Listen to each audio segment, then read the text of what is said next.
Buenas tardes. Muchas gracias a la Fiesta del Libro de Cúcuta, al Banco de la República, por permitirnos estar esta tarde con ustedes y muy especialmente porque nos convoca un tema que nos interesa a muchos, y creo que abordar el tema de la memoria desde diferentes perspectivas enriquece mucho las miradas que hoy justamente en Colombia tenemos alrededor de este contexto y de esta aproximación desde las teorías, desde los conceptos, pero sobre todo desde la práctica. Me entusiasma mucho compartir esta tarde con mi colega y amigo entrañable Carlos Osorio, con quien hemos librado batallas desde hace muchos años en temas antropológicos de campo y discusiones teóricas que nos han llevado justamente a plantearnos en conjunto temas como el que esta tarde queremos conversar con ustedes. Yo estoy trabajando desde hace un tiempo una idea que me ha cautivado y es la reflexión alrededor del papel que las instituciones culturales tienen sobre conceptos y temas que se desarrollan a partir de allí, como el lugar, la ciencia, el conocimiento y la memoria. ¿Cuál es el papel que las instituciones culturales tienen alrededor de estos temas y cómo pensamos nosotros que se deben abordar? Estoy escribiendo, y digo que estoy escribiendo un texto porque pues obviamente está en construcción, y quiero compartir con ustedes este avance del tema que alrededor de estos conceptos estoy trabajando. Como lo estoy escribiendo, lo tengo aquí y quiero leerlo desde luego con todo respeto y consideración por el auditorio. Si me lo permiten, hago lectura de este texto. Las instituciones como lugares para las artes, la ciencia, el conocimiento y las memorias. Cito: nadie le abre las puertas a uno en la selva hasta que no ha presentado la cédula de la pertenencia a sus ancestros. Carlos César Perafán Simons. Para reconocer la pertenencia a un grupo, a una unidad familiar, a un núcleo social o comunitario, no es suficiente con la presencia. Es preciso asistir, y esto requiere demostrar conocimiento de los lugares, de las personas, del pensamiento producido, de las cosas. Más allá de los linderos de esta premisa, se encuentra la utopía de ese deseo inagotable por estar cerca de las cosas, de conocerlas y amarlas. Cosas como objetos y productos que acontecen en las culturas y que requieren de un ordenamiento espacio-temporal para ser pensadas y representadas bajo la mediación de las instituciones culturales y de investigación. En la medida en que seamos conscientes de la importancia de la producción humana como acontecimientos históricos, lejos de falsas pretensiones por acumular información, y dirijamos nuestros mejores esfuerzos a la construcción de conocimiento, tomando como base para ello la creación artística y el desarrollo de las ciencias, nos aproximaremos a un mundo en donde sea posible la vida en libertad. Es importante entonces realizar una reflexión acerca de las responsabilidades que tanto las bibliotecas y los museos como instituciones culturales y de investigación tienen frente a la producción y transmisión de conocimiento. La ciencia y el conocimiento, desarrollados de forma sistemática en instituciones como las que ocupan nuestra atención, son dos paradigmas que deben ser resueltos e incorporados a las políticas culturales mismas en la posibilidad de ofrecer información cualitativamente superior a la que hasta ahora encontramos en la mayoría de ellas. En esta afirmación se cruzan variables que obligan a una reflexión detenida y mesurada que oriente los procesos desarrollados en instituciones culturales hacia un horizonte en el que las artes, la ciencia, el conocimiento, el pensamiento, el lenguaje ocupen el lugar que les corresponde en una relación de tiempo y espacio que, además, conduzca a leer con responsabilidad el desenvolvimiento de los procesos cognitivos, es decir, pasar del hecho real al conocimiento para ubicarse en la memoria individual y colectiva que se manifiesta pensada, oral, escrita e iconográficamente. Las instituciones culturales, más que reproductoras pasivas de las manifestaciones artísticas, científicas y espirituales de una sociedad, son las responsables de establecer lecturas de las cotidianidades para advertir acerca de los cambios y la presencia de nuevos o viejos lenguajes mediante los que se producen los distintos niveles de comunicación en los grupos humanos. Wolfgang Iser, ubicado en el horizonte abierto por la hermenéutica de George Gadamer, en su análisis de la obra de arte literaria en relación con la respuesta del lector, ha resaltado esta función de la obra, la cual tiene la capacidad de hacer ver al lector lo que en la vida cotidiana permanece oculto. Este reto, o mejor, esta responsabilidad, no es solo del artista o del escritor o del científico, sino de las instituciones encargadas de mediar entre el público y la producción de estas manifestaciones culturales. Recordemos que la obra de arte no es en sí misma objeto de conocimiento, sino que es lenguaje.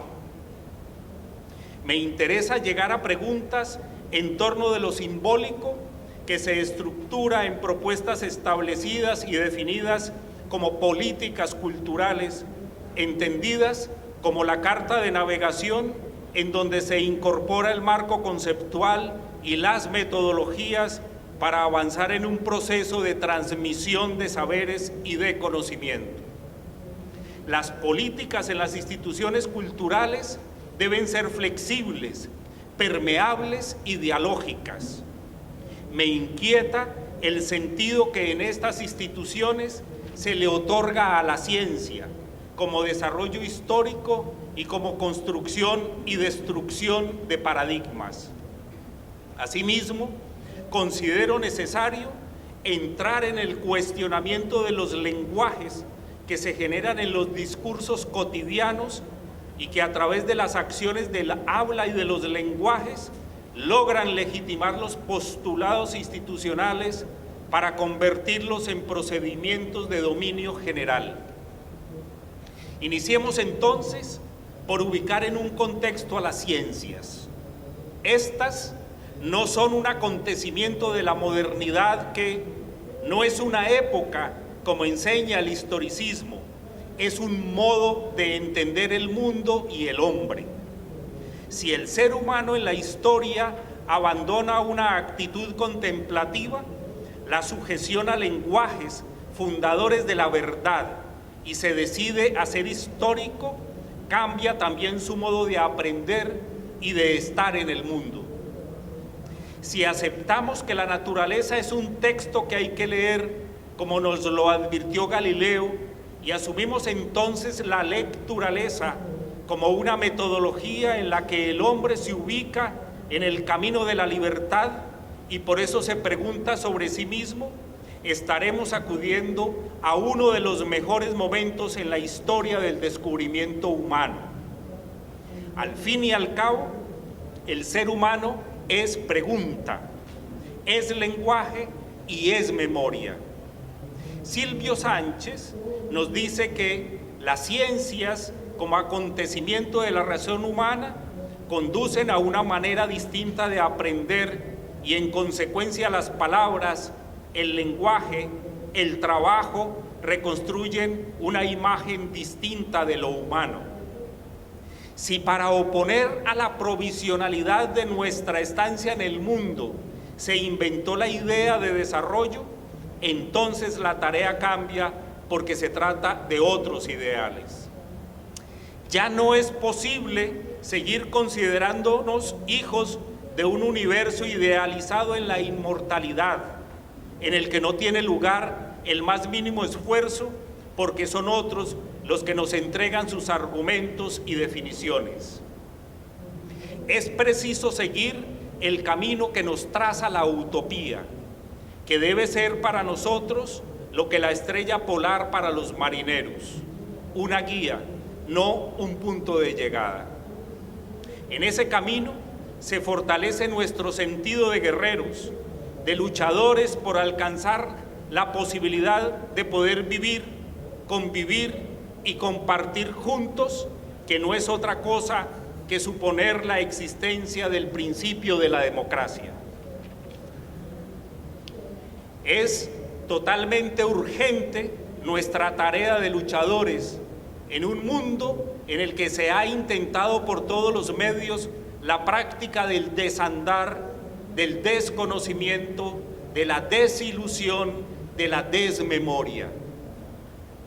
La memoria como ese archivo en el que tiene lugar la posibilidad de reencontrarnos en el mundo de la vida, en el que somos capaces de inventarnos cada vez, en la que nos podemos observar como portadores de huellas gigantes en nuestro rostro y liberamos a partir de ellas las fuentes diáfanas de un inmenso conocimiento.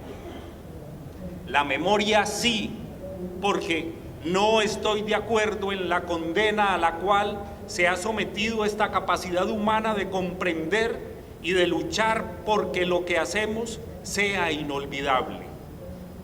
En general, los profesores entendieron por memoria la rara actitud de repetir sin entender. Eso es ineptitud. La memoria no es solo recordar, es la posibilidad de comprensión y de hacer inolvidable lo que se ama y se piensa, aunque ella misma se juegue una partida frecuente con la capacidad humana para olvidar. Además, el recuerdo no remite al pasado, sino a la posibilidad de volverse a inventar. De allí que la memoria sea el presente del pasado. Tanto más que el pasado no es un tiempo que se queda en el olvido, sino que es un tiempo por vivirse. No está atrás, está al frente. La historia está en el recuerdo, atravesada por imágenes, ideas, símbolos, imaginación, y no ubicada en un momento historicista como fundadora de la modernidad.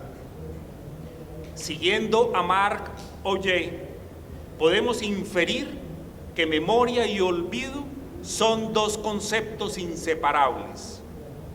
En las formas del olvido nos dice que hay tres figuras necesarias de ser consideradas para interpretar estos momentos. La primera es la del retorno, cuya principal pretensión es recuperar un pasado perdido, olvidando el presente y el pasado inmediato con el que tiende a confundirse para restablecer una continuidad con el pasado más antiguo. La segunda figura es la del suspenso, cuya pretensión principal es recuperar el presente, seccionándolo provisionalmente del pasado y del futuro, y más exactamente, olvidando el futuro por cuanto éste se identifica con el retorno del pasado. La tercera figura es la del comienzo, o podríamos decir del recomienzo, que quede claro que este último término designa algo completamente contrario a la repetición, una inauguración radical. El prefijo re implica en adelante que una misma vida puede experimentar varios principios. Su pretensión es recuperar el futuro olvidando el pasado, crear las condiciones de un nuevo nacimiento que, por definición, abre las puertas a todos los futuros posibles sin dar prioridad a ninguno. Este sentido de la participación como retorno, suspenso y comienzo nos remite de nuevo a Gadamer cuando afirma que la temporalidad de la obra de arte está configurada a partir de la participación, del asistir. Y es justamente eso, asistir, lo que marca la diferencia con el hacer presencia.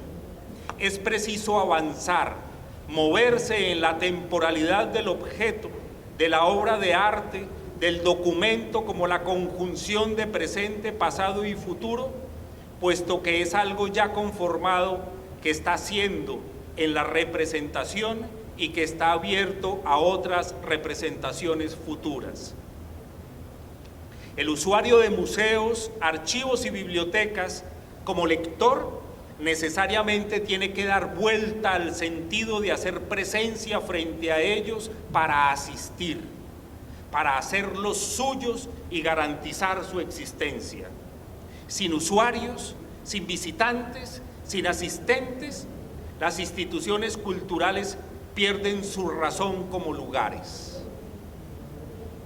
En este sentido, nos hemos debatido desde la idea positivista del mundo entre los algoritmos y los resultados esperados y previamente definidos y la idea justa de abrir nuevos caminos para el conocimiento que nos lleven a la incertidumbre, siempre ubicada en los bordes, como ruta hacia el universo de lo sensible, a lo humano.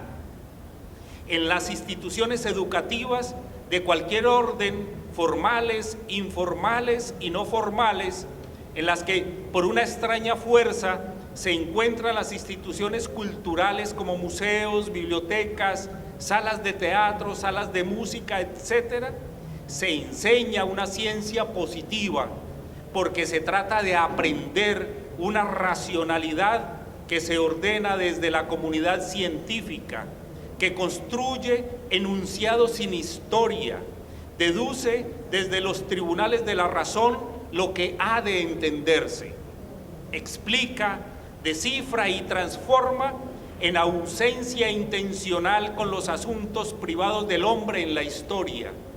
No cuestiona, simplemente acepta los postulados ideológicamente establecidos para darle un orden a los acontecimientos y a la producción del ser humano.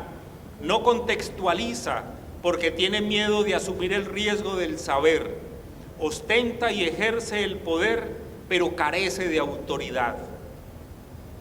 Definir el problema, ensayar una solución y someter el ensayo a contrastación es lo más parecido a las clases de cualquier profesor en cualquier parte del mundo.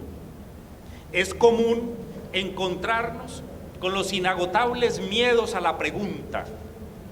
Cuando ésta surge, se recurre a una fórmula que mata toda capacidad imaginativa y creativa.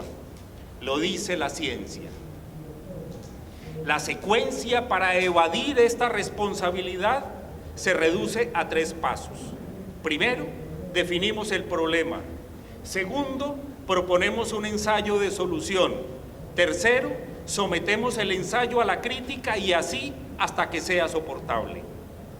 Entonces, las instituciones se convierten en sitios para la verdad. Es preciso abandonar la verdad fundadora de sitios que la soporten para ingresar a los senderos del conocimiento compartido y puesto en cuestión, para proponer y participar, para producir y enriquecer, que no es otra cosa que abrir paso a la construcción de lugares en donde los saberes, el conocimiento y su transmisión enriquezcan un mundo para la vida. Administrar estos saberes y no producirlos resulta bastante cómodo porque la institución se construye analítica, en la cual es posible y legítimamente reconocido prepararse para la verdad. Se establece sobre la fina estructura del poder. Es preciso que nuestras instituciones culturales trabajen en función de una conciencia clara de la posición del hombre en el mundo, en un intento constante por la contextualización de sus actuaciones en tanto su condición natural y cultural. Para crecer en nuestra ilusión, aún encontramos viejas intenciones convertidas en vigentes ideas que quieren recuperar esta condición. La teoría crítica pone los problemas y su contrastación en la experiencia vital, en la historia, para acudir al lenguaje, al trabajo y a la utopía de la libertad. Debemos volver por el impulso que nos permite animar en todos nuestros lugares la posibilidad de la formación de espíritus críticos para construir un sentido ético en el desarrollo mismo de la vida. Las instituciones culturales no están misionalmente dirigidas a la formación ni a la educación, la complementan, en ocasiones la soportan. Me gusta mucho la idea de pensar que las instituciones educativas tienen la tarea de formar, mientras que las instituciones culturales tienen la tarea inaplazable de transformar. En las instituciones culturales prima el sentido del disenso, la posibilidad de su desacralización debe ser una constante. En la medida en que estos espacios logren ser desacralizados, se convertirán en lugares apropiados e interiorizados por sus usuarios, por sus asistentes, por sus visitantes. Las instituciones culturales no están estatutariamente dirigidas a la educación, la complementan y en ocasiones la soportan. En las instituciones culturales debe primar el sentido de estar en desacuerdo. Llegar a acuerdos previamente establecidos no es otra cosa que acudir a la verdad. La honrosa tarea de educar, como lo expresa Sabater, es un acto comunicativo que no supone el acuerdo, sino el disenso. El ser humano tiene esa extraña condición de sugerir y en ocasiones de imponer sus diferencias. Él es naturaleza y las explicaciones sobre su puesto en el mundo son los enunciados de base. La historia no es de facto, es la puesta en escena de la angustia de finitud y la pretensión de ser memorable, de dejar huella almacenada en los pliegues de su propia historia. Hay una intención constante en las propuestas de programas y proyectos institucionales que intentan taladrar el positivismo para llegar a una hermenéutica en donde se sugiere un desciframiento, una aspiración de ser en libertad. Hoy nos asiste una interesante obsesión por vivir en el pliegue y no en ese sujeto ontológico que inventaron los clásicos y que la modernidad lo hace ingresar por algoritmos para transformarlo y no para reinventarlo. Para nuestra fortuna, hay una idea no moderna que se aleja de la razón instrumental y prefiere una razón comunicativa, dialógica y discursiva que, si bien nos lleva a pensar nuevamente en el ser del hombre universal, deja la luz para pensar un ser humano que desde sus singularidades se inscribe en las globalidades y en los medios de comunicación para sentirse solo. No hay otro sitio más propicio para sentirse solo que aquel que construyen los medios para favorecer un mundo llamado a la masificación, a la globalización y al multiculturalismo. En la idea moderna del hombre, alejado de la razón instrumental, es como pensamos las bibliotecas, los museos, los archivos y, de un modo más amplio, todas las instituciones culturales donde tienen lugar objetos, documentos y monumentos como fenómenos discursivos, cada vez más cercanos a la construcción de miradas críticas y por eso mismo cada vez más distantes del positivismo en el discurso historicista. En la historia del pensamiento se han construido argumentos y revelado posturas para intentar justificar la presencia del hombre en el mundo, para otorgarle sentido a sus formas de organización política y social. Manuel Levinas, en El tiempo y el otro, nos sugiere una cuidadosa lectura de Aristóteles para decirnos que se equivocó al plantear al hombre como un animal político.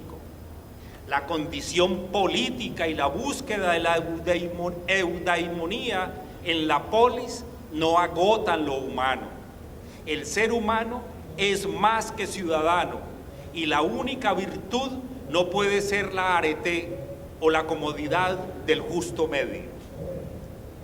Cuando Aristóteles definió al hombre como animal social, probablemente no acertó con su rasgo más específico. La sociabilidad es más bien genética en muchos casos y común a otras especies animales. No se puede decir, pues, que lo específico del hombre sea unirse con otros individuos de su especie para realizar con su trabajo una acción común. En el hombre se da una característica especial. La sociedad humana es una sociedad de pensamiento y de sentimiento. La razón y ante todo la imaginación humanas han creado las grandes formas de cultura, el lenguaje, el mito, la religión, el arte y la ciencia, que le son características y le constituyen en una forma superior de sociedad. Con la cultura, el hombre rinde culto a la tradición que le entrega el fruto de su pensamiento y de su experiencia. Durante mucho tiempo, cultura y civilización han sido sinónimas. El hombre civilizado era el civis, ciudadano, el urbanita, para distinguirlo del bárbaro, del rústico, el inculto, que habita fuera de los muros de la ciudad, en el campo. Aunque hoy en día los medios de comunicación de masas han borrado bastante los límites entre la ciudad y el campo, no cabe duda de que el esfuerzo para convivir y crear una ciudad, una sociedad, una política, una economía, un comercio y una industria ha necesitado de un instrumento para la mente humana, la cultura en sus diversas formas. Lo anterior es reafirmado por Silvio Sánchez cuando nos dice: además, y con todo respeto, los humanistas clásicos se equivocaron también porque el ser humano no es social. La búsqueda del otro cuestiona la mismidad y la alteridad nos remite al menos a la afirmación de nuestras precariedades y finitudes. El ser humano es un ser solo y pasa su vida luchando para no estarlo. En este sentido, los museos, los archivos y las bibliotecas se afirman como lugares para el desarrollo del espíritu crítico, en donde se asume el compromiso de debatirse en un mundo participante o se corre el riesgo de un mundo participado, como también configura la conquista de la libertad fundada en la interminable insinuación de la pregunta y las incertidumbres. En consecuencia, las instituciones culturales y especialmente las unidades de información deben acelerar sus perspectivas no para la palabra cansada, sino para abrir la inagotabilidad del espíritu crítico. Gadamer, en ese magnífico texto del enmudecer del cuadro en estética y hermenéutica, nos dice que el artista moderno es mucho menos creador que descubridor de lo todavía no visto, aún más inventor de lo que todavía no ha sido nunca, de lo que a través de él entra en la realidad del ser. Claro, uno de los pliegues en los que el artista habita permite el asilo a la imaginación capaz de construir nuevos lenguajes, siempre nuevos, que lean el mundo en el propósito riguroso de un ser humano elevado a su condición dignificadora. Estanislao Zuleta formuló la siguiente pregunta: ¿cómo se puede esperar que se comporten como ciudadanos unos seres que nunca han sido tratados siquiera como seres humanos? Preguntas como esta tienen que ser resueltas en instituciones culturales, académicas y de investigación. Que la presencia de la pregunta se repita una y otra vez, que nos vuelva a estremecer y que por fin tenga la posibilidad del asombro, la curiosidad y esa condición grave de esperar. Imaginamos mientras esperamos, imaginamos un mundo en libertad, un mundo en constante compromiso, pues no podemos olvidar que venimos de palabras rebeldes y se nos antoja siempre la idea de libertad, que es nuestro compromiso. Decía el profesor Nietzsche, las promesas se incumplen, los compromisos no. Es en más de una vez cuando el abismo abre su boca de borde sin retorno, sin detenernos a pensar que la libertad es un largo proceso que se forma en las tensiones de diálogos imperfectos y se afirma como finalidad. En fin, venimos de culturas y estirpes que en nosotros guardan sus silencios, sus olvidos y sus memorias. Somos una especie de hospedaje de palabras antiguas y nuevas con las cuales no podemos levantar todavía una morada para nuestras soledades, ni estancias con horizontes que nos permitan un cierto descanso para pensar en un largo camino, ese camino que nos enseñaron nuestros muertos, en los que será necesario volver a inventarnos en esas palabras, en esos signos que nos atan, en esos símbolos que nos construyen, en los legados de nuevos y viejos dogmatismos, para someternos a la feliz impaciencia que ofrece la libertad. Los desarrollos culturales y en particular las manifestaciones artísticas son la encarnación de las memorias colectivas de las comunidades en el mundo. El arte es además un vehículo privilegiado para la construcción de estructuras dialogantes fundamentada en la interpretación de las realidades y en el respeto a la diversidad humana. En consecuencia, el conocimiento ya no es ese sitio que nos permite una mirada cabal del mundo, porque el interés radica en la posibilidad que tiene el hombre de recrearlo. El conocimiento no es el dominio sobre los fenómenos y las cosas. La vieja ruta de la fundación de la verdad ha terminado. El conocimiento salvador de tanta precariedad humana, creadora de las distancias frente a la intuición y frente a las ilusiones, ha cambiado de fuerza. La sabiduría, empeñada en mirar y describir, cede el paso a la teoría entendida, ya no como simple reflejo, sino como la evidencia de un mundo que necesita ser afectado. De la eterna mirada sobre el cosmos se nos ha revelado el mundo y el reto de actuar sobre él. La ubicación útil de los conceptos está cambiando del teoros como destinado en el mundo para ver y oír, en una actitud pasiva, neutral, de gozo infinito desde la contemplación. Advertimos hoy la presencia del teórico que, además de ver y oír, se compromete con un mundo posible que tiene lugar en la palabra, desde donde elabora estrategias para contribuir en la constante alegría de recrear cada acto humano. La teoría, ya no como simple descripción objetiva y neutral, sino interesada, entendida como hermenéutica, en tanto esta ya no es una visión, sino una actitud. Es preciso dedicar un poco de nuestro sentido aquí para insistir en el conocimiento como proceso y como acción sobre el mundo y la vida en la recuperación crítica del hombre en el universo. Si la razón antigua tenía el encargo de mirar, la razón moderna tiene el encargo en las acciones. El desplazamiento es de urgente reconocimiento, puesto que cambia igualmente el lugar del hombre en el mundo. De un estado meramente contemplativo se pasa al conocimiento como acción. Nuestros lenguajes cotidianos han cambiado porque la palabra misma que nos sustenta tiene el destino de ser una acción transformadora. Si al mundo le agregamos el conocimiento, el mundo no es el mismo. Pasar a concebir el conocimiento como acción implica una ruptura que el mundo actual exige y posibilita.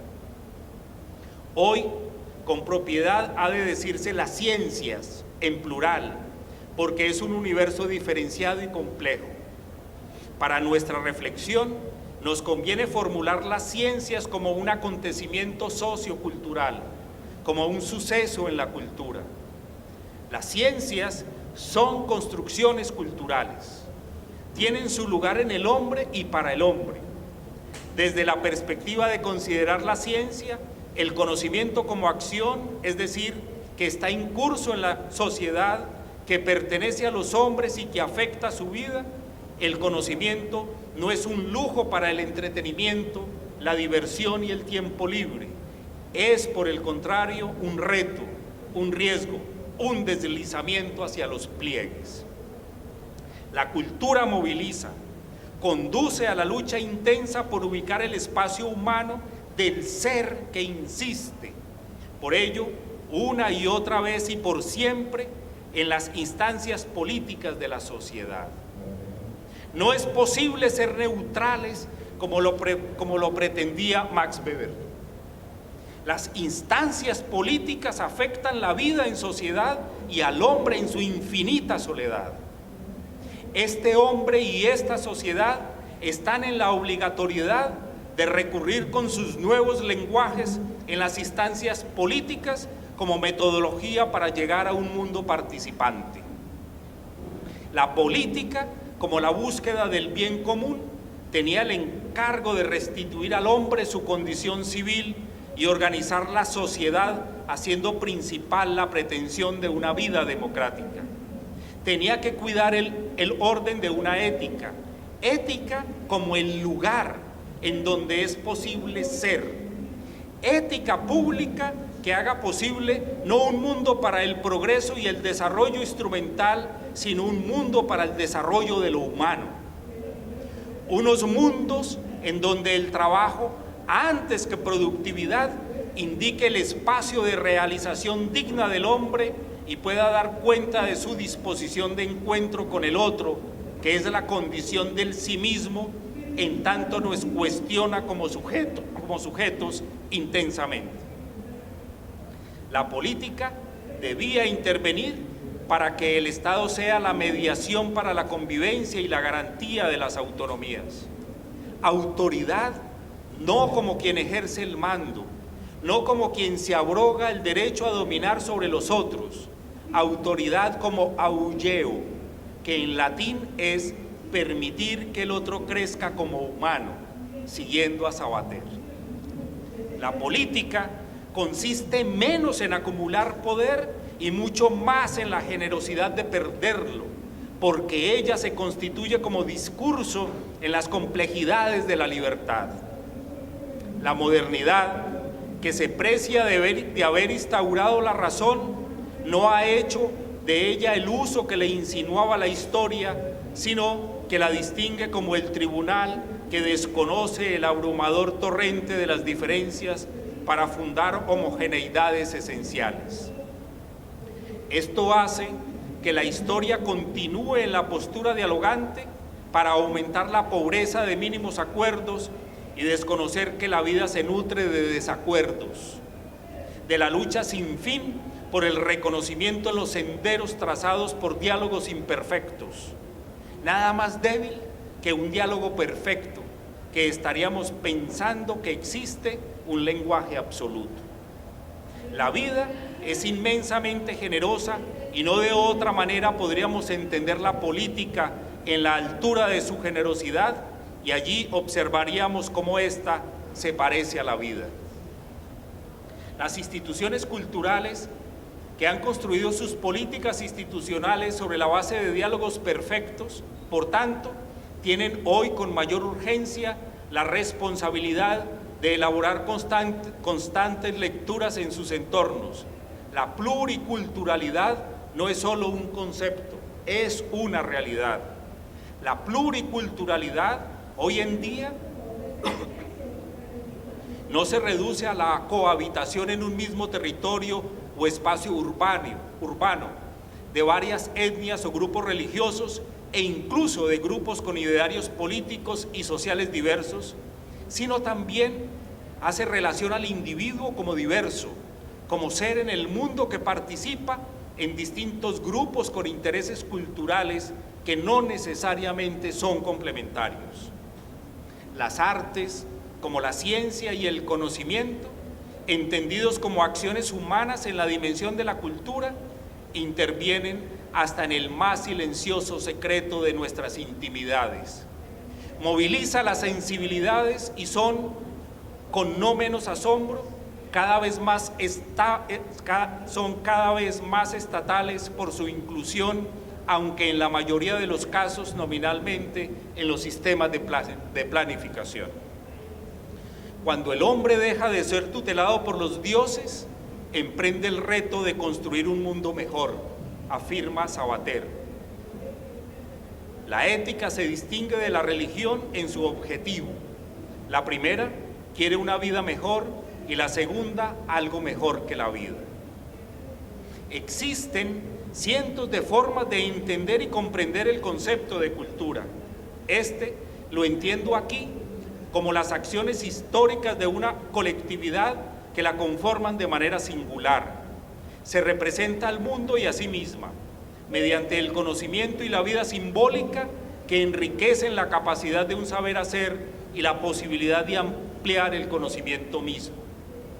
La antropología tiene mucho que orientar en este proceso, pues como lo afirma Rafael Pérez Taylor, las ciencias antropológicas se convierten en la acción de evidenciar formas y contenidos del pasado, del presente y el futuro del género humano para entablar un diálogo entre el texto y la noción de realidad que vivimos, con el fin de dar a conocer socialmente el estado de cosas en que se encuentra la sociedad.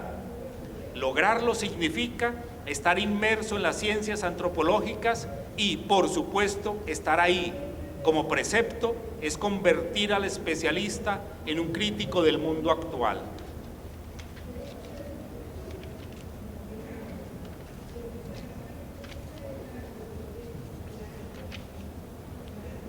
La ciencia es una acción sociocultural, pertenece a nosotros como humanos. Si bien es un conjunto de saberes, una actitud investigativa planeada con su propia lógica y autónoma en la contemporaneidad, invade nuestras vidas e incide y afecta las dimensiones ética y estética de la sociedad. La ciencia, el conocimiento, entendido como acción, traspasan el interés teórico y hermenéutico y son en la historia efectiva operativos. Imponen desplazamientos de construcciones de sistemas normativos y expresivos de las culturas cánones y acentuaciones, es decir, afectan el arraigo, la cohesión y la pertenencia que los hombres siempre estamos empeñados en producir. Las ciencias y las artes como dimensiones de las instancias culturales nos plantean a los seres humanos la mínima tarea de reconocer nuestra huella en ellas, de velar sus intereses que ellas mismas no tienen claro, advertir sus límites. Edgar Morin insiste en que una cultura abre y cierra las potencialidades bioantropológicas del conocimiento, las abre y las actualiza al proveer a los individuos su saber acumulado, su lenguaje, sus paradigmas, su lógica, sus esquemas, sus métodos de aprendizaje, de investigación, de verificación, etc. Pero al mismo tiempo la cierra e inhibe con sus normas, reglas, prohibiciones, tabúes, su etnocentrismo, su autosacralización, su ignorancia de su ignorancia. Aquí también lo que abre el conocimiento es lo que lo cierra. Entre otras muchas razones, las ciencias hoy tienen serias sospechas y una actitud crítica frente a los nuevos poderes. Es preciso perder el poder para ganar en autoridad. La autoridad implica conocimiento, saber hacer, requiere claridad para darle sentido a la inaplazable responsabilidad de encontrar los caminos que lleven al encuentro con la dignidad humana. Ya no es suficiente con trabajar por el encuentro de las mejores condiciones de vida, sino que es urgente apresurar el paso para alcanzar la dignidad en donde sea posible un mundo para lo humano. Nuestra utopía de un nuevo enfoque metodológico en las instituciones culturales se posa en la idea de crecer como crece quien definitivamente desarrolla la posibilidad de amar. Es paradójico, o posiblemente así debe ser, los grandes amores escapan siempre a una explicación racional. Podríamos afirmar que hemos perdido sentido, que lo que deseamos no tiene relación con nuestras maneras de vivir en este mundo práctico y nos sentimos extraños cuando intentamos una lectura normal de los signos que nos atan.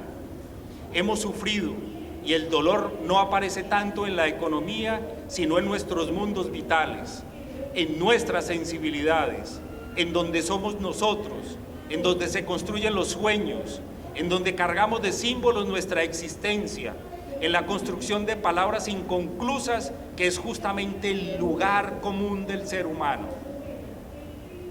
Una rara condición para esperar siempre.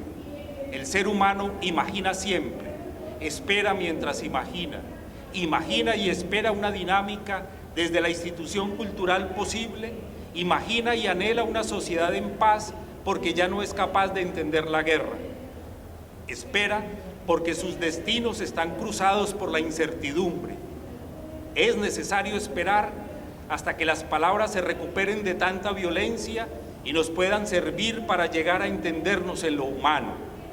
Hoy vemos mundos jóvenes, insaciablemente vitales, traducidos en profundos desencantos, en donde lo único posible es la capacidad para enriquecer la posibilidad de esperar, esperar imaginando.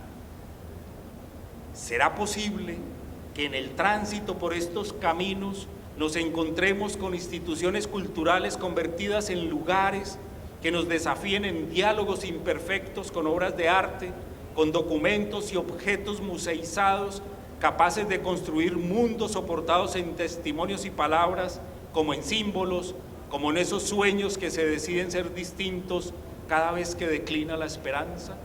Gracias.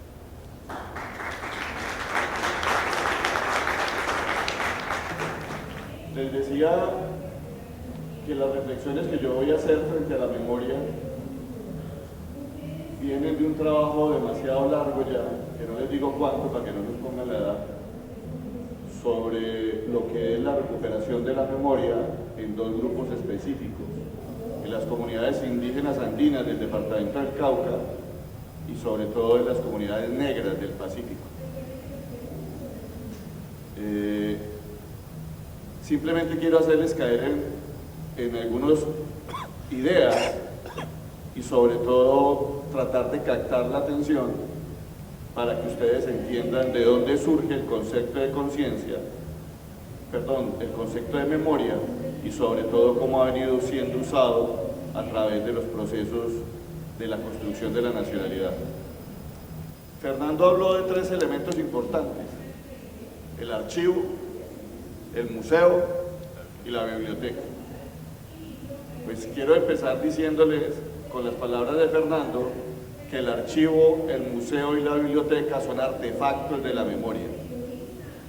Pero desde la perspectiva que yo las tengo, vengo a comentarles, no agotan el concepto de memoria. ¿Sí? La memoria, básicamente, genera la posibilidad de la conciencia. Si usted no tiene memoria, no tiene conciencia de sí mismo. Y por lo tanto genera identidad. La memoria posibilita la identidad. Y la memoria tiene muchos elementos, muchos artefactos. Fernando mencionó 3, yo podría mencionar otros tantos para tratar de hacerlo comprender un poco más amplio el concepto de memoria.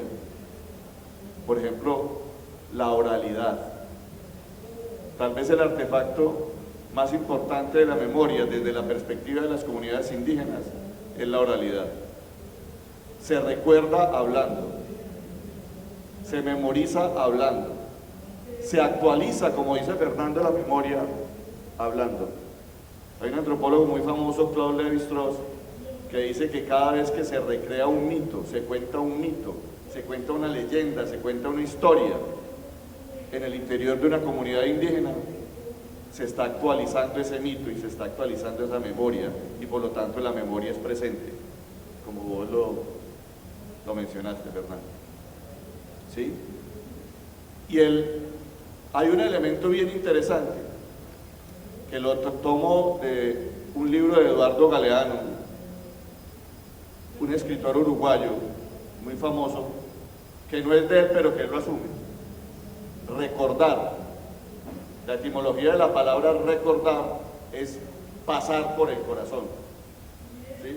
Re es volver y cordar seguramente es corazón. Entonces, cuando uno recuerda, está pasando por el corazón el pasado. Y entonces eso es lo que ya Orlando Fassborda, otro de nuestros ilustres escritores y pensadores colombianos, establece como el concepto de sentipensamiento. La memoria es sentipensamiento. ¿Sí?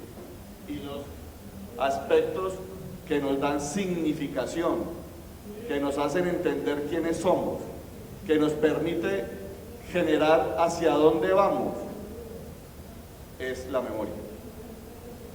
La memoria es el notario de la existencia humana. Y les voy a poner un ejemplo muy claro.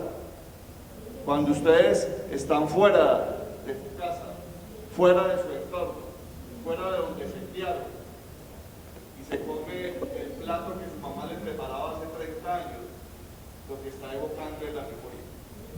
La memoria es evocativa de lo que fue. ¿Sí? Es el registro del paso del tiempo por la vida nuestra. Y como dijo Fernando, entonces la memoria es ontología. Es el ser de Heidegger ahí, ¿cierto? No somos nada sin la memoria. ¿Sí? Y por lo tanto entonces el acto de recordar es el acto de saber quiénes somos nosotros. Pero allí hay un problema. Resulta que Fernando también nombra, yo por decir, voy a decir lo mismo en otras palabras, Fernando también nombra la ciencia y el conocimiento. En las historias nacionales, en la historia occidental, se ha creado que la dictadura de la historia es la que genera la representación del pasado. ¿Y qué es la historia? La historia no es nada más ni nada menos de lo que Fernando dijo, es una de las expresiones humanísticas de la ciencia positiva. Hacer historia desde la historiografía clásica es de alguna manera reconstruir el pasado de acuerdo a unos parámetros del pensamiento positivista occidental.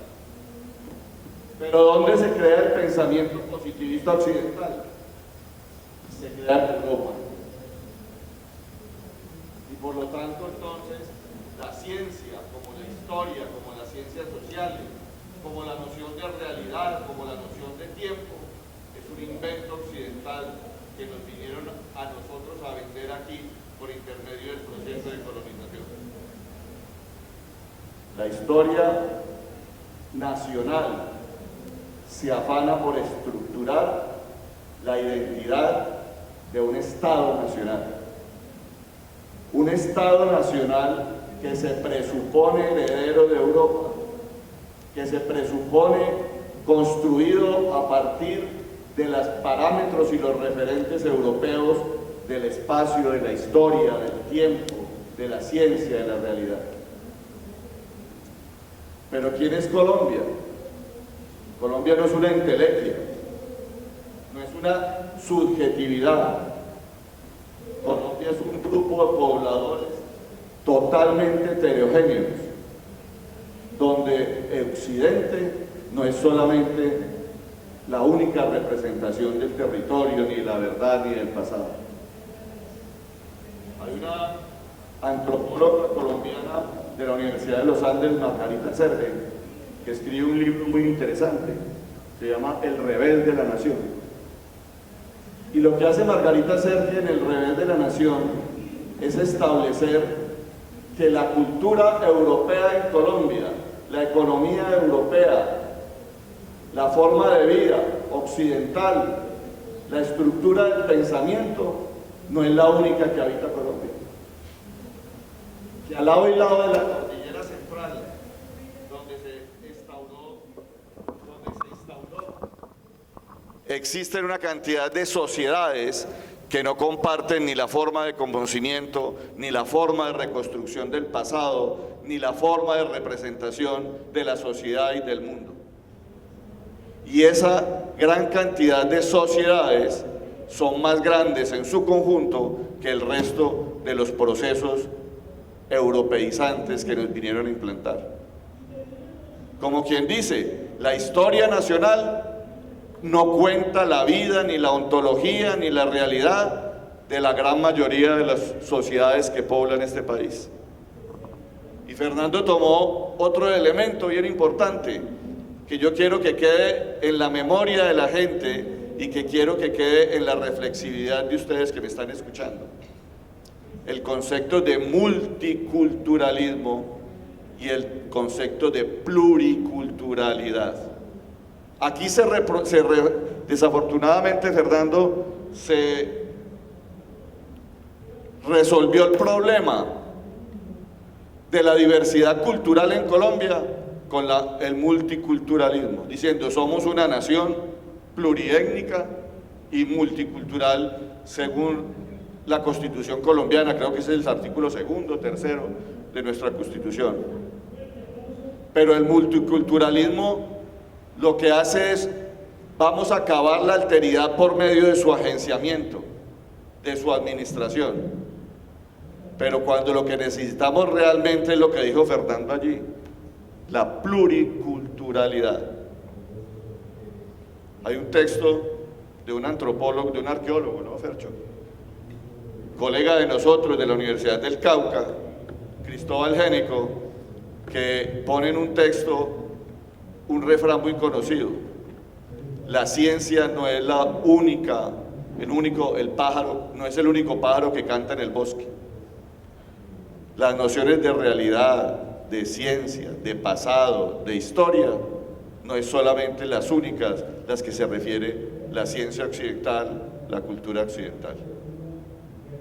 Y ahí aparece la memoria como un artefacto de identidad, como un artefacto de resistencia, como un artefacto de construcción de contradiscursos diferentes a la historiografía clásica de la nación. Porque es que la historia solamente es historia cuando está documentada, cuando está en un archivo, en una biblioteca, cuando se puede demostrar de qué fue lo que pasó porque algún documento escrito que la soporte y la vale. La memoria no. La memoria es un acto humano y como acto humano probablemente sea tan vieja como la humanidad. La memoria presupone la existencia de otros mundos, de otras epistemologías, de otras realidades. La memoria, cuando no es historia, no pasa entonces por los principios rectores del mundo occidental, sino que única y exclusivamente se aferra, se afianza geohistóricamente. Todo conocimiento está geohistóricamente referenciado. La historia, la memoria también está geohistóricamente referenciada. Y ahí está su pluralismo, Fercho. Porque cada grupo humano, cada comunidad, cada individuo tiene su propia memoria. Y le importa, perdónenme la palabra, un bledo si la meten o no la meten en la historia, pero hace parte de la memoria, hace parte del individuo, el individuo o del colectivo social del cual participa ese individuo. La memoria entonces, desde mi perspectiva y desde mi propia subjetividad, constituye el individuo, lo construye, lo genera, le da razón de ser, permite contestar la pregunta ¿qué soy yo? Ustedes podrían contestar la pregunta ¿qué soy yo? Sin memoria. Una persona con Alzheimer podría contestar esa pregunta. Cuando yo me pregunto ¿qué soy yo? Y me tengo la posibilidad autónoma de establecer la respuesta, estoy hablando de mi propia identidad, de mi propia ontología, de mi propia vida. Ese es el valor de la memoria. ¿Sí? Y entonces la memoria no es solamente la oralidad y la palabra, es la monumentalidad, es el archivo. Pero entonces el archivo y la monumentalidad, por ser artefactos humanos, no pasan necesariamente por el concepto de ciencia, sino por el concepto, no necesitamos comprobar, necesitamos interpretar, como Fernando lo dijo. Y entonces ya no es un dominio de la ciencia ni la historiografía, sino un dominio de la vida humana, de la sociedad que vive esa vida. Mire qué interesante que es la memoria, ¿cierto? Nos da cuenta de que somos nosotros, nos construye nuestro ADN individual y cultural. Y si perdemos la memoria, perdemos lo que somos. Entonces mire el problema que se crea cuando la historia de Colombia es escrita bajo las bases de la historiografía clásica europeizante. Están negando una buena parte, si no la gran mayoría, de las posibilidades de la memoria histórica de este país. Y entonces lo que hacen las sociedades, los pueblos, las comunidades, en un movimiento de resistencia, en un movimiento de tratando de contestarse quiénes son, para lo mismo que dijo Fernando, para hacer su propio desarrollo, su propia autonomía, encuentran la memoria como un legado, como una posibilidad, como un instrumento de construir esa conciencia colectiva. ¿Y esa conciencia colectiva dónde vale? Solamente en esa comunidad, solamente en ese individuo. No hay memorias universales. No hay memorias nacionales. Y lo interesante de esas memorias es que destruyen, Julianita, el concepto de tiempo. Ahí está la subjetividad del tiempo. Se confunde el pasado y el presente. Cuando usted hace memoria, usted no pone el pasado en el pasado, ni el presente en el presente, sino que los combina, los revuelve, ¿sí? Y parece que fue ayer que vimos nacer los hijos de nosotros y que se graduaron y que etcétera, etcétera, y entonces el pasado ya no es el pasado en tiempo cronológico histórico, sino que es el pasado, es simplemente un referente que nos explica, que nos significa, que nos dota de sentido. Ese es el concepto de la memoria. Entonces, la memoria, si quiere uno ser, de alguna manera, la palabra la voy a decir, pero por favor entiéndamela, subversivo. La memoria es contradiscurso de la vida occidental. ¿Sí? La memoria lo que hace es establecer la posibilidad de sí mismo para poder entender quiénes somos y hacia dónde nos dirigimos. Óigase bien, Ferchito, pero esa reconstrucción diferente, desde diferentes formas y diferentes pluralidades, que es el multicultural, la interculturalidad y no la multiculturalidad, tiene un referente claro, preciso, por lo menos desde mi subjetividad: los grupos étnicos colombianos, que se negaron a entrar en la historiografía nacional y aceptar que no existe otra forma de interpretar el pasado que no fuera la historia. Ellos empezaron a recrear como movimiento social, como argumento territorial, como proceso de resistencia, la reconstrucción de su propio pasado y de su propia memoria. Un ejemplo claro de lo que yo trabajo: la reconstrucción del pasado de las comunidades indígenas, Nasa, del Cauca, y la reconstrucción del pasado de las comunidades negras del Pacífico también caucano. ¿Sí? Y hay otro elemento de la memoria que me gustaría trabajar con ustedes, o por lo menos mencionar aquí para que vean lo interesante del concepto de memoria.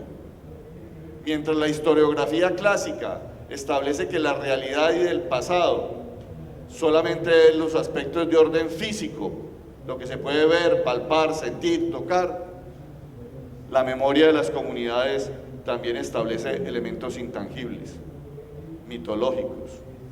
Un ejemplo claro es un héroe cultural de la cultura Nasa, don Juan Tama y Calambás. ¿Sí? Don Juan Tama está registrado en los anales de la historia y en los archivos del departamento del Cauca en el siglo XVIII. Fue cacique de Vitoncó en el siglo XVIII. Es historia, historiografía, está ahí, está registrado. Un indio que se llamaba Juan Tama fue gobernador del resguardo indígena de Vitoncó y nos puso todos los berracos problemas para poder ser conquistados y ser emancipados y ser colonizados. Pero cuando le preguntan a un Nasa, a un paez, ¿quién es Juan Tama? Juan Tama es el hijo de las estrellas, el hijo del agua, nació del agua. ¿Sí? Y entonces, dentro de nuestra lógica cartesiana occidental, decimos, ningún pobre hombre es posible que nazca del agua. Entonces, fíjate que hay otras cronotopías, otras formas de interpretar el tiempo y el pasado, donde se funde el pasado y el presente y el futuro, donde es posible integrar a la historia sucesos más imaginados que reales para nosotros. Y ahí está Juan Tama. Juan Tama peleó contra los guambianos, otro grupo étnico al otro lado de la cordillera central, y los guambianos, según la historia, envenenaron a Juan Tama. Pero Juan Tama fue capaz de dirigir el rayo contra los ejércitos guambianos y los acabó.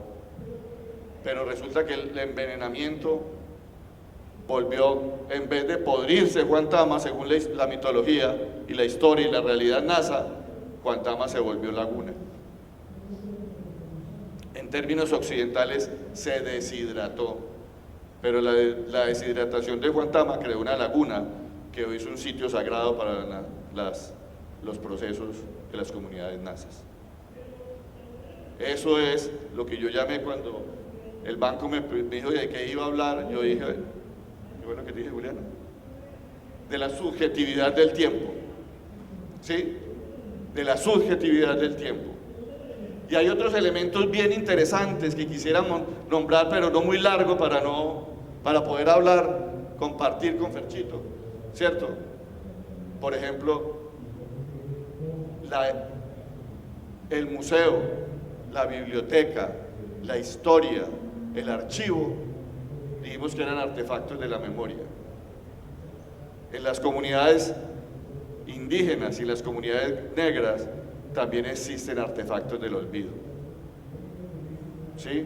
Porque no todo se puede recordar, porque como dice David Rief, en un libro que usted me regaló, Ferchito, tenemos también tanto derecho a recordar, pero también tenemos que tener tanto derecho a olvidar, porque a veces el olvido es más sano que el recuerdo.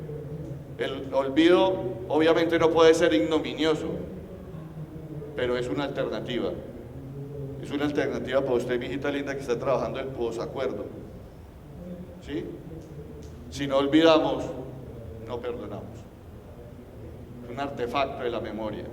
Fernando lo tomó. Si hay memoria, hay olvido. Paul Riquet. Yo lo saqué de Riquet, tú lo sacaste de Gadamer. Ah, bueno. ¿Sí? ¿Se dan cuenta entonces que el tiempo es subjetivo? Que lo que nosotros entendemos como el tiempo es solamente la forma como Occidente entiende el tiempo.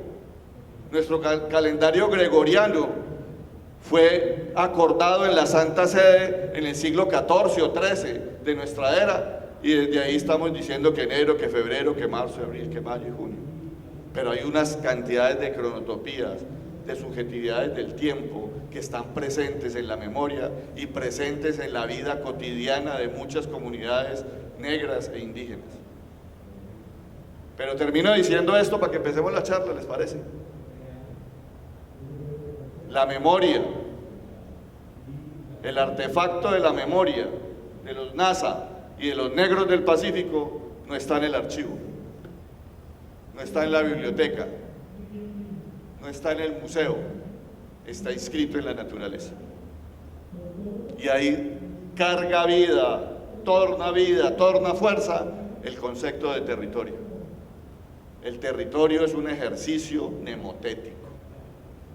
Y todos somos territoriales. Todos tenemos un GPS en la cabeza, un mapa en la cabeza que nos dice para dónde dirigirnos cuando estamos tristes, o cuando estamos contentos, o cuando estamos enfermos, o cuando queremos cualquier cosa. Es el ejercicio de la memoria, el control del territorio, lo que Fernando dijo, la simbolización. Yo le podría denominar también la semantización, Ferchito.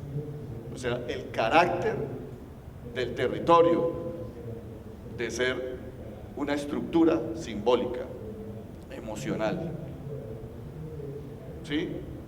Y Ferchito también nombró a un autor muy bueno, Mar Aulé. Y Mar Aulé dice, los no lugares, los lugares del anonimato.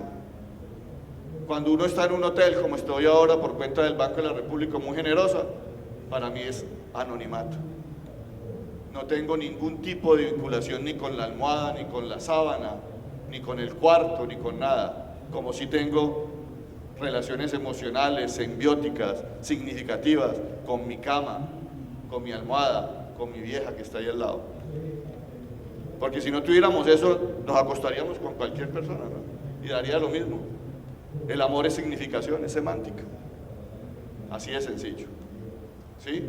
Entonces, las comunidades indígenas y las comunidades negras establecen su ejercicio memotético de recordación en el territorio.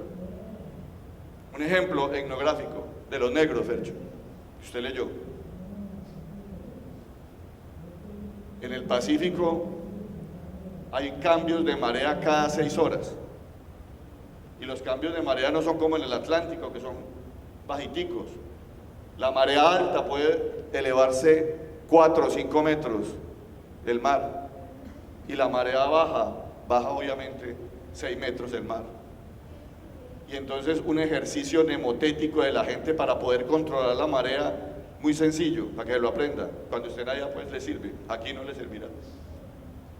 Cuando anochece subiendo, amanece subiendo.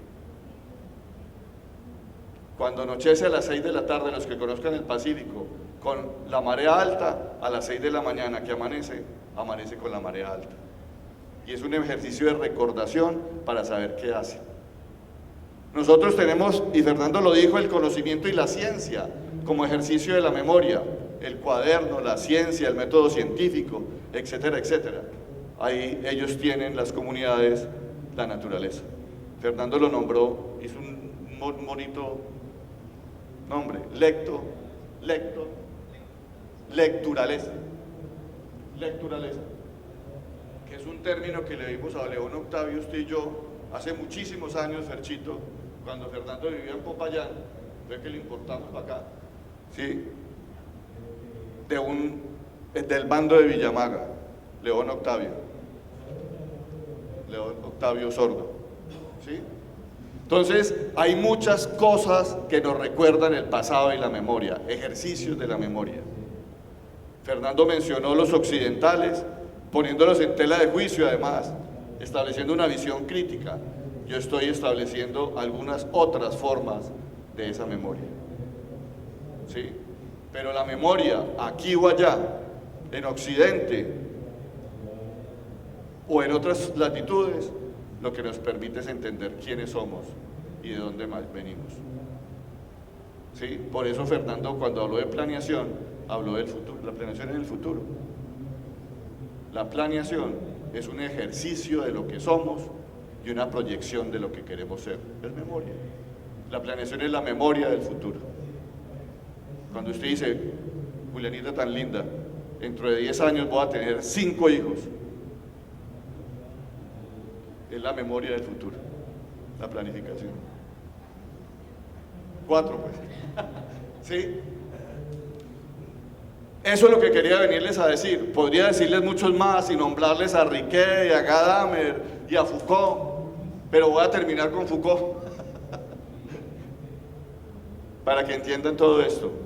Michel Foucault es un filósofo francés que revolucionó Occidente porque hizo una crítica a la epistemología de Occidente. Y tienen uno de sus textos, que para mí debían leerlo todo el mundo, se llama Las palabras y las cosas. Dice que toda sociedad, toda cultura, como las dice Fernando, construye su propio concepto de verdad, sobre el cual edifica su vida. Yo les quiero decir aquí que el concepto de historia nacional, que el concepto de realidad, que el concepto de saber, edificado eurocéntricamente e impuesto hegemónicamente por Occidente, no es la única forma de ver el mundo, de entender el pasado y establecer el futuro. Yo dejo ahí. Gracias.